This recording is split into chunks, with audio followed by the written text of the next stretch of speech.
سورۃ آل عمران میں اللہ تبارک و تعالی فرماتے ہیں وَتِلْكَ الْأَيَّامُ نُدَاوِلُهَا بَيْنَ النَّاسِ۔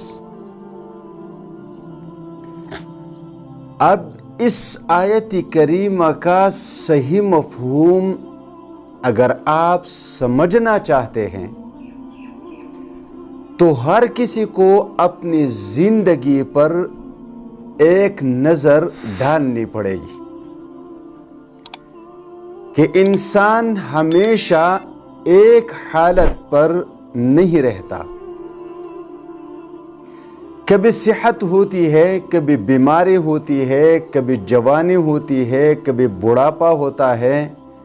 کبھی امیر ہوتا ہے، کبھی غریب ہوتا ہے، کبھی خوش ہوتا ہے، کبھی غمگین ہوتا ہے،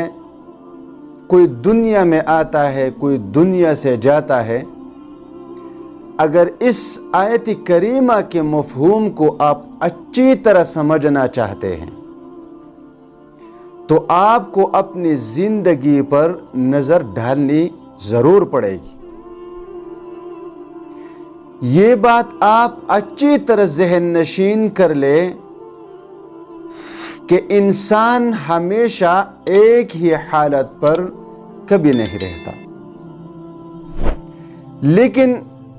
انسان کی زندگی میں جو بھی حالت آئے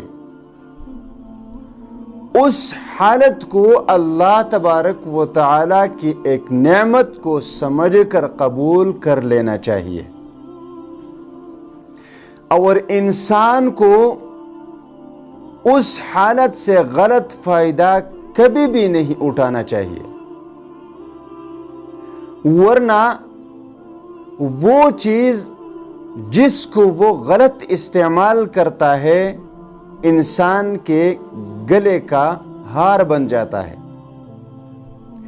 اور پھر انسان کہیں کا نہیں رہتا۔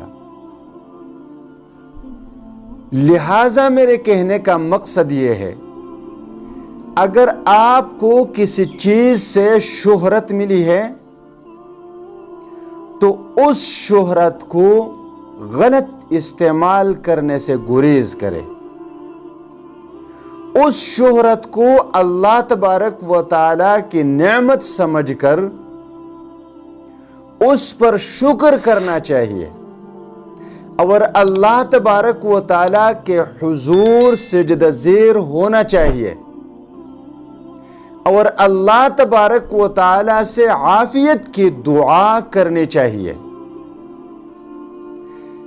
بہت سارے لوگ ایسے دیکھے گئے ہیں جس کو شہرت ملی اور انہوں نے اس شہرت کا غلط فائدہ اٹھایا، اور پھر جو ان کا حشر ہوا وہ سننے اور سمجھنے کے قابل ہے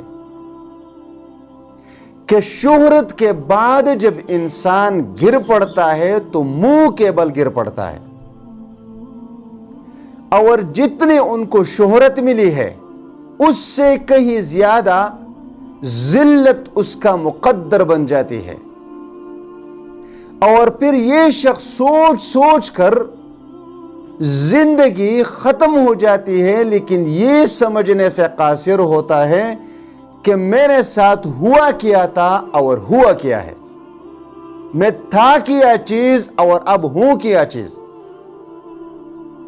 لہٰذا اگر آپ کو شہرت ملی ہے تو اس شہرت کا غلط فائدہ مت اٹھائیے اور اللہ کی طرف رجوع کریں۔ اگر آپ کو مال ملی ہے، مالدار ہو گئے ہیں، مالی وسعت ملی ہے، فراخی ملی ہے، تو آپ نے اس مال کا غلط فائدہ نہیں اٹھانا چاہیے کہ آپ گناہوں کے لت میں لت جاؤ اور اپنے رب کو بھول جاؤ۔ ایسا نہیں کرنا چاہیے، بلکہ اس مال کو اللہ تبارک و تعالی کی ایک بہترین نعمت سمجھ کر قبول کر لینا چاہیے، اور پھر اس مال کے ساتھ وہ کرنا چاہیے جو اللہ چاہتا ہے، وہیں پر خرچ کرنا چاہیے جہاں پر اللہ چاہتا ہے، اس مال کے تکبر میں آ کر اللہ کی وہ نافرمانیاں نہیں کرنی چاہیے جس سے اللہ تبارک و تعالی کی غضب ہمارے طرف متوجہ ہو اور پھر وہی مال ہمارے لیے وبال بن جائے۔ تو اس مال کو پھر استعمال کرو، اپنے جسم پر استعمال کرو، اچھا کپڑا پہنو، اچھا جوتا پہنو، اچھا مکان خرید لو، اچھی گاڑی خرید لو، اچھا کھانا کھاؤ، پہنو اور پہناؤ اپنے گھر والوں کو۔ اس سے شریعت نے منع نہیں کیا، بلکہ رسول اللہ صلی اللہ علیہ وسلم نے فرمایا جو نعمت اللہ تبارک و تعالیٰ نے آپ کو عطا کی ہے اس نعمت کو آپ استعمال کریں اور آپ کے چہرے پر، آپ کے جسم پر وہ نظر آنے چاہیے۔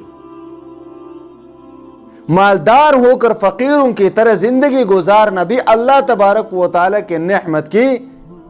تحقیر ہے۔ نہ کرو، استعمال کرو، لیکن اس مال کے نشے میں آ کر اللہ کی نافرمانی نہ کرو، کیونکہ جب آپ مالدار ہونے کے بعد اللہ کو بھول جاتے ہیں، اپنی حیثیت کو بھول جاتے ہیں اور آپ نافرمانیوں میں پڑ جاتے ہیں، تو جب وہ مال آپ کے لیے وبال کا ذریعہ بنے گا تو پھر اس وقت آپ کو یہ سمجھ نہیں آئے گا کہ میں تھا کیا، میں ہوں کیا، میں کر کیا رہا تھا، مجھے کیا کرنا چاہیے تھا، یہ آپ کو سمجھ میں نہیں آئے گا۔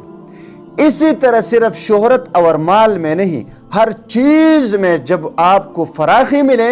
وسعت ملے، آپ کو نام ملے، تو پھر اس کا غلط فائدہ نہیں اٹھانا چاہیے۔